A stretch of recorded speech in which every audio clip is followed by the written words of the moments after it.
Cafe જિંદગી વાર્તાઓ મનના મેન્યુમાંથી આરતી સાથે. હાય, કેફે જિંદગીમાં હું છું આરતી ને લઈને આવી ગઈ છું આજે નવી વાર્તા. આજની વાર્તા છે પ્રોફેસર ત્રિપાઠીની, ઇતિહાસના પ્રોફેસર ત્રિપાઠી. વાર્તાનું નામ છે 7 રંગના સપના.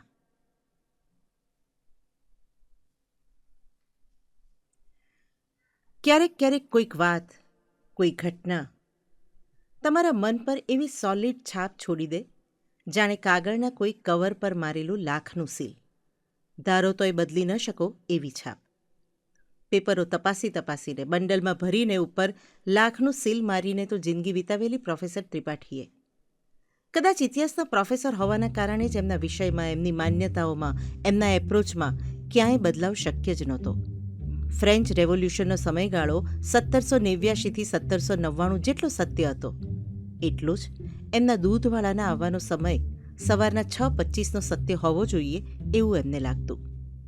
ગાંધીબાપુ જો આઝાદીની ચળવળ દરમિયાન ઉપવાસના શસ્ત્રથી અંગ્રેજોનું મન બદલી શક્યા તો પોતે પણ ઉપવાસ કરીને તોફાની વિદ્યાર્થીઓને કાબૂમાં રાખી શકવા સક્ષમ છે એવું માનતા પ્રોફેસર ત્રિપાઠી.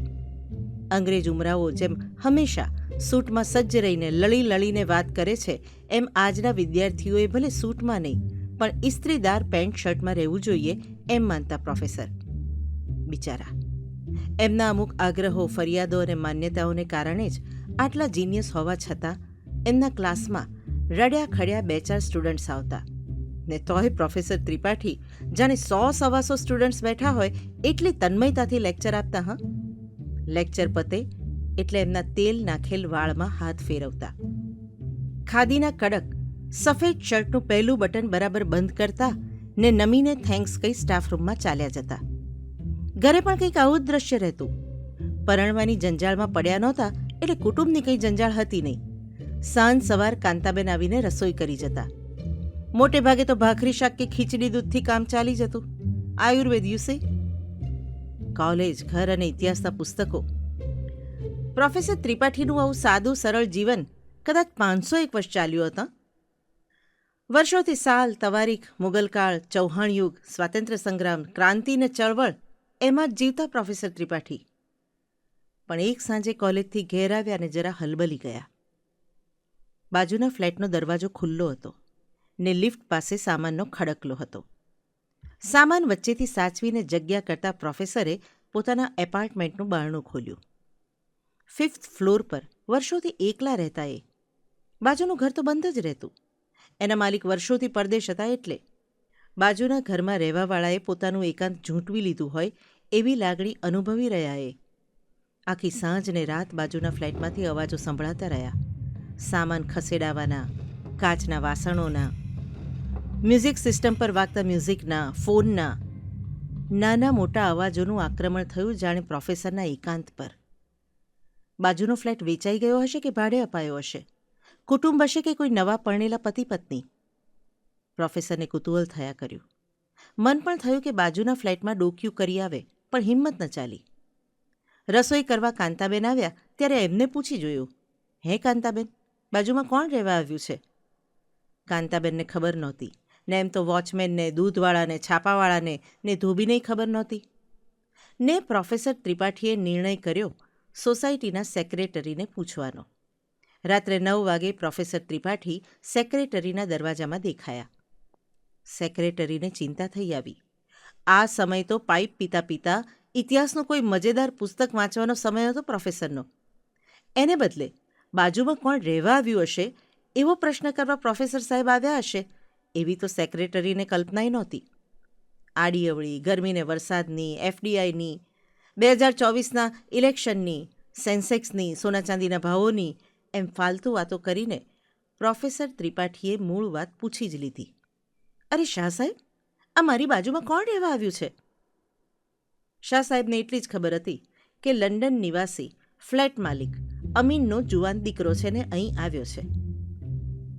પત્યું. પરદેશથી આવેલો ને પાછો જુવાન છોકરો કેવો હશે? જોકે પ્રોફેસરને બહુ રાહ ન જોવી પડી. બીજે દિવસે સાંજે ઘરે આવ્યા ત્યારે બાજુના ઘરનું બારણું ખુલ્લું હતું. સામાન્ય રીતે છેલ્લા અઠવાડિયામાં એની પર પ્રોફેસરે તાળું જ જોયું હતું. પડોશી નજરે જ નહોતો પડ્યો. મોડે સુધી ઘરની બહાર છાપાને દૂધની થેલીઓ રહેતા વિચિત્ર સમયે પડોશી ઘરમાં આવજા કરતો. એ ઘર આજે ખુલ્લું હતું. પ્રોફેસર ઘરમાં ડોક્યું કરવાનો પ્રયત્ન કરે ત્યાં તો એ છોકરો બહાર આવતો દેખાયો.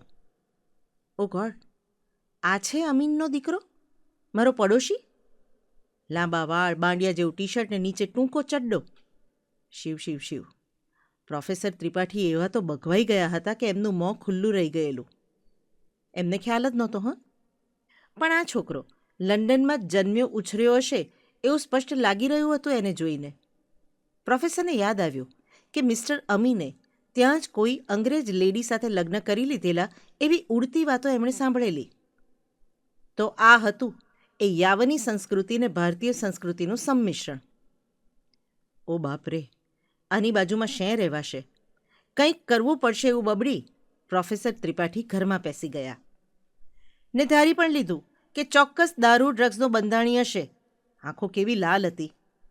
પૂરી રીતે બગડેલો જ હશે. એકલો છોકરો, કોઈ રોકટોક નહીં, કોઈ બંધન નહીં. કોઈ એક પરદેશી યુવાન છોકરાને હોવા જોઈએ એટલા બધા જ અવગુણનું લિસ્ટ બનાવતા રહ્યા મનોમન પ્રોફેસર. ને પછી તો દિવસભરના એમના કામની સાથે એમનું એક કામ વધી ગયું, બાજુના ઘર પર નજર રાખવાનું. બાજુના ઘરનું બારણું ક્યારે લોક થાય છે, ક્યારે ખુલે છે, ક્યારે કયા અવાજો આવે છે. તો બી દૂધવાળો કે છાપાવાળો કોણ અંદર જાય છે? જોકે બહુ કંઈ જડતું નહીં પ્રોફેસરને. છોકરો બહુ તો નજરે ચડી જતો અછડતો. પણ એક દિવસ રાત્રે બાજુના ઘરમાં 2-4 છોકરા છોકરીઓ ભેગા થયેલા. વાતચીતને હસવાના અવાજો આવતા હતા. પ્રોફેસર ત્રિપાઠીની નજર એમના ઘરમાં બેસીને એમના પુસ્તકમાં હતી, પણ કાન બાજુના ઘર પર મંડાયેલા હતા. બાજુના ઘરમાં કદાચ વધારે લોકો હતા, એ લોકોના અવાજ આવતા હતા, અને અચાનક ખણણ કોઈ કાચની વસ્તુ ફૂટી હોય એવો અવાજ આવ્યો. નક્કી દારૂની પાર્ટી ચાલતી લાગે છે. છી છી છી! આ ભદ્ર સોસાયટીમાં આવા દૂષણ ક્યાંથી આવી ભરાય છે કોણ જાણે? પ્રોફેસરે ચીડાઈને ઘરનું બારણું ખોલ્યું. બરાબર એ જ સમયે બાજુનું બારણું પણ ખુલ્યું. પ્રોફેસર ઝડપથી પાછા ઘરમાં પેસી ગયા. બારણાની આડશથી એમણે જોયું, કચરાની ડોલમાં કચરો નખાયો, કાચની કરચોને ટુકડાઓ સહિત. શાબાશ! પુરાવાઓ હાજર છે. આજે તો આજુબાજુ રહેતા બીજા ફ્લેટવાળાઓને ભેગા કરીને રંગે હાથ પકડી લેવો છે ને પછી કઢાવવો છે અહીંથી. પ્રોફેસરે સેક્રેટરીને ફોન કરી દીધો. 5-1 મિનિટમાં તો બધા આવી લાગ્યા. પ્રોફેસરે પ્લુસીના યુદ્ધનું વર્ણન કરતા હોય એવી ઉત્કટતાથી બાજુના ફ્લેટની ગતિવિધિઓનું વર્ણન કર્યું. ને પછી બધા ચાલ્યા. ફ્લેટ તરફ નહીં, પેલા પુરાવા તરફ, કચરાની ડોલ તરફ. ઉત્સાહભેર કચરાની ડોલમાં હાથ નાખીને કાચના કટકા કાઢ્યા ને બીજા રહેવાસીઓના મોં પર છાનું હાસ્ય તરી આવ્યું. એ જોઈને પ્રોફેસર ત્રિપાઠીએ હાથમાં રહેલા કાચના કટકા સામે જોયું. કંઈક કાચું કપાયું છે એવો ખ્યાલ આવી ગયો. એ કકડા દારૂની ફૂટી ગયેલી બોટલના નહોતા. દહીં મૂકવાનું કચોળું ફૂટી ગયું હશે એમ એ જોઈને લાગતું હતું. મોઢા પડીને પ્રોફેસર ઊભા થઈ ગયા. પડોશીઓ પણ આ પ્રોફેસરનું માન રાખીને કંઈ બોલ્યા વિના ઘર ભેગા થઈ ગયા, અલબત્ત મનમાં હસતા હસતા. પ્રોફેસર ત્રિપાઠી ઘરમાં ધૂંધવાતા બેસી રહ્યા.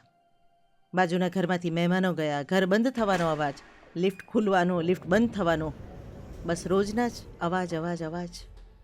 પણ પાછો બાજુના ઘરનું બારણું ખુલવાનો અવાજ, અને આ વખતે પોતાના ઘરનું બારણું ખખડવાનો અવાજ. પહેલાં 2 ટકોરા ધીરેથી ને પછી જોરથી. કંઈક અંદેશાથી ત્રિપાઠીજી ઊભા થયા. દરવાજો ખોલ્યો તો સામે એ જ પરદેશી છોકરો, હાથમાં નાનકડી ખાલી વાટકી, લાંબા વાળ. ત્રિપાઠીજી એના અવલોકનમાં મગ્ન રહ્યા એટલે એણે થોડું મૂંઝાઈને થોડા હાસ્ય સાથે પૂછ્યું, મેળવણ મળશે થોડું? મેળવણ? ત્રિપાઠીજીનું મોં ખુલ્લું રહી ગયું. થોડા કાલા અને મીઠા ગુજરાતીમાં કહે, જી, દહીં ઢોળાઈ ગયું એટલે મને થયું પૂછી લઉં. બાય ધ વે, હું આલોક અમીન. હા હા હા. યંત્રવત ત્રિપાઠીજીએ દહીં આપ્યું. એ કંઈ બોલી શકે એમ હતા નહીં, ને હોય તોય આલોક બોલવા દેમ હતો નહીં. એવી તો વાતોએ ચડ્યો તો. લંડનથી આવ્યો છે ભારતીય સંસ્કૃતિનો અભ્યાસ કરવા, આખા દેશમાં ફર્યો છે. જમ્મુ કાશ્મીર, કલકત્તા, કેરાલા, પોંડિચેરી, દાર્જિલિંગ, બનારસ, સોમનાથ, દ્વારકા અને છેલ્લે અહીંયા મહિનો 2 મહિના રહી પાછો ચાલ્યો જશે લંડન. પિતા પટેલ ને માતા અંગ્રેજ, પણ માએ વતનને વહાલ કરતાં બરાબર શીખવ્યું છે દીકરાને. થોડું અંગ્રેજી, થોડું ગુજરાતી અને લહેકા સાથે વાત કરતા આલોકને ત્રિપાઠીજી રસથી સાંભળી રહ્યા હતા. ત્રિપાઠીજીને આઘાતથી મિની હાર્ટ એટેક આવતા રહી ગયો જ્યારે આલોકે બીજા દિવસે સાંજે એમને જમવાનું આમંત્રણ આપ્યું, અને એ પણ પોતાના હાથે બનાવેલું. કોલેજથી ઘર ને ઘરથી કોલેજનું જીવન, એવામાં બાજુમાં રહેવા આવેલા અર્ધ પરદેશી જુવાન પાછળ આજકાલ સમય પસાર થયો હતો એમનો. કોણ છે, ક્યાં જાય છે, વ્યસની છે, ઉછાંછળો છે, આ બધા સવાલના જવાબ એમને પચાવતા વાર તો લાગવાની જ હતી. પણ દેખાવે અંગ્રેજ માં જેવો લાગતો હતો, પણ દિલથી તો પૂરો હિન્દુસ્તાની હતો એ. બીજે દિવસે સાંજે ત્રિપાઠીજી આલોકને ત્યાં જમવા ગયા ત્યારે આભા બની ગયા. સાદું પણ ચોખ્ખું સુઘડ ઘર, એક ખૂણામાં ટેબલ ખુરશી, બાજુમાં પુસ્તકોનું કબાટ અને એક ખૂણામાં કપડું ચડાવીને મૂકી રાખેલી સિતાર. ચાલો જમવા અંકલ. પ્રોફેસરે જોયું તો આલોક ડાઇનિંગ ટેબલ પર બધું ગોઠવતો હતો. ભાખરી, ખીચડીને શાક, વટાણા બટેટાનું રસાવાળું તમારું ફેવરિટ છે ને? પ્રોફેસર બોલ્યા. એમ? તને કઈ રીતે ખબર? આલોકે એ જૂનો પુરાણો ડાયલોગ ફેંક્યો. હમારે જાસૂસ ચારો ઓર ફેલે હુએ હૈ. પ્રોફેસર કે, ક્યાંક તારા જાસૂસનું નામ કાંતાબેન તો નથી ને? યાર અંકલ, તમને તો ખબર પડી ગઈ.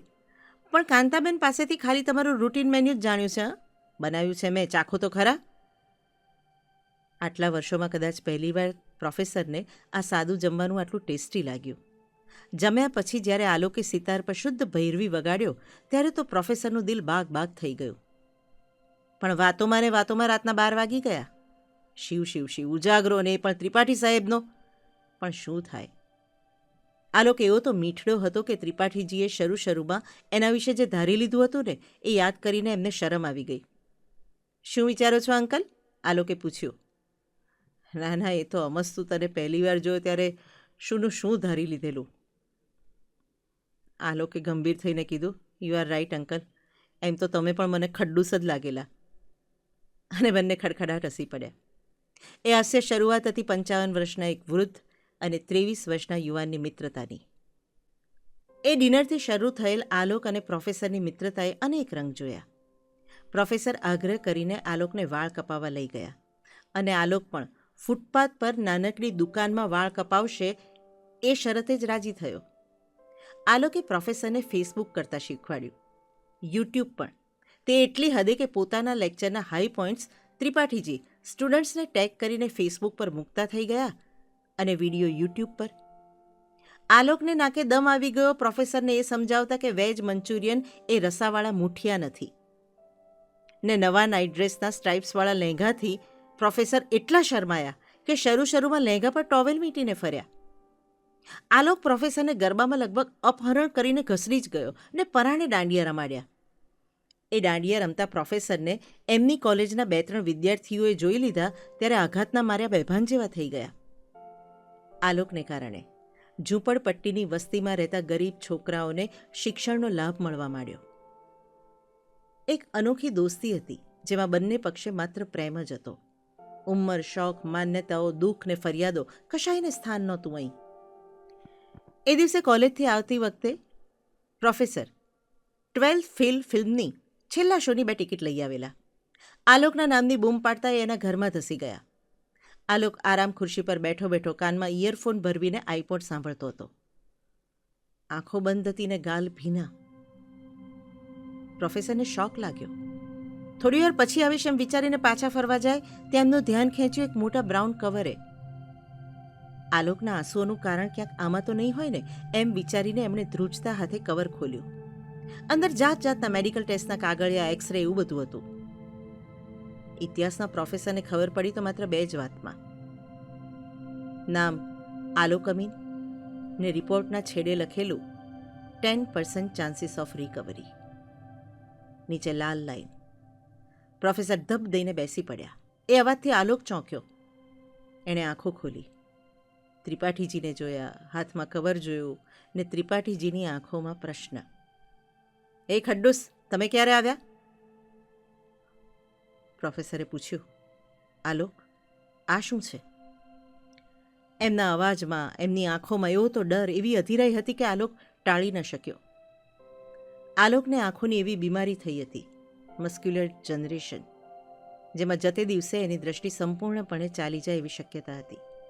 બાસ્કોમ પામર આઈ ઇન્સ્ટિટ્યૂટમાંથી ફાઇનલ રિપોર્ટ્સ આવી ગયા હતા ને એટલે જ આલોક કોઈ પણ દ્રશ્ય, કોઈ પણ વ્યક્તિ, જીવનનો કોઈ પણ રંગ આંખોમાં ને હૃદયમાં સમાવી લેવા માગતો હતો. ક્યારેક મજાકમાં કહેતો પણ ખરો, જોઈ લો ખડ્ડુસ અંકલ, કાલે ફરી જોવા મળે ન મળે. ક્યારેક આદિલ મંસૂરીની ગઝલ લટકારતો, નદીની રેતમાં રમતું નગર મળે ન મળે. તો ક્યારેક રોબર્ટ ફ્રોસ્ટની કવિતા, miles to go before I slip.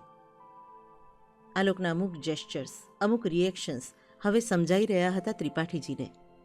જિંદગીને મન ભરીને ચાહી રહ્યો હતો આ છોકરો, ને પોતે દૂધવાળાનો સમય, પ્રોફેસર શુક્લની હસવાની આદત, કોલેજિયન્સના કપડાં, વોચમેનની બીડી પીવાની આદત, આ બધાની પાછળ ફરિયાદોમાં સમય બગાડી રહ્યા હતા. પ્રોફેસરે માથું ધુણાવ્યું. ના ના, એમ તો કંઈ જવા દેવાય આલોકની આંખો. પ્રોફેસરે મિશન શરૂ કર્યું. શહેરના પ્રખ્યાત ophthalmologist, medical journals, internet, research papers, yoga અને આયુર્વેદ. આશાનું કિરણ તો ત્યારે દેખાયું જ્યારે ડૉક્ટરે થોડું ઇમ્પ્રુવમેન્ટ છે એમ કહ્યું. પ્રોફેસરે ત્યારે ફ્લેટમાં મોટા અવાજે રાગડા તાણીને ગીતો ગાયેલા. એ પ્રેમની શક્તિ છે કે આપણી અંદર છુપાઈને બેઠેલી શ્રદ્ધા? એ ઈશ્વરનો ચમત્કાર છે કે પૂર્વજન્મના પુણ્ય? એ ખડ્ડુસ અંકલની પ્રબળ જીજીવિષા છે કે એમના દોસ્ત આલોકની નિર્દોષતા? કંઈ ખબર પડતી નથી. ને એમ તો કાંતાબેનને ખબર પડતી નથી કે સાહેબ બગડી ગયા છે કે સુધરી ગયા છે. ઇતિહાસના થોથા ઉપર ચડાવી દીધા છે. મોડી રાત સુધી બેસુરા અવાજે ગાયા કરે છે. જાત જાતના ઉકાળાને ઓસડિયા બનાવીને આલોકને આપવા જાય છે. મોડા આવતા દૂધવાળાને ક્યારેક ચા પીવા રોકી લે છે. હાથે પીઝા બનાવવાના અખતરા કરે છે રસોડામાં. વ્હાઇટ શર્ટ તો બધા વોચમેન માળીને છાપાવાળાને વહેંચી દીધા છે. આલોક માટે ક્યારેક ફુગ્ગા લાવે છે ને પછી એના ફોટા ફેસબુક ને ઇન્સ્ટાગ્રામ પર મૂકવાની જીદ કરે છે. કાંતાબેનને માત્ર એટલી ખબર પડે છે કે સાહેબને કંઈ પણ પૂછીએ ત્યારે સાહેબની આંખો થોડી વાર માટે ભીની થઈ જાય છે. આ હતી આજની વાર્તા 7 રંગના સપના. કેવી લાગી એ તમે મને કમેન્ટમાં અચૂક કહેજો. હું તમારી તમામ કમેન્ટ્સ વાંચું છું. વાર્તાઓ, ગુજરાતી વાર્તાઓ, મૌલિક વાર્તાઓ માત્ર કેફે જિંદગીમાં આરતી સાથે. જો તમને વાર્તા ગમી હોય તો કેફે જિંદગીની યુટ્યુબ ચેનલને સબસ્ક્રાઈબ કરજો, લાઈક કરજો અને બેલ આઇકન દબાવજો. ફરી મળીશ આવતા અઠવાડિયે નવી વાર્તા સાથે. ત્યાં સુધી બાય.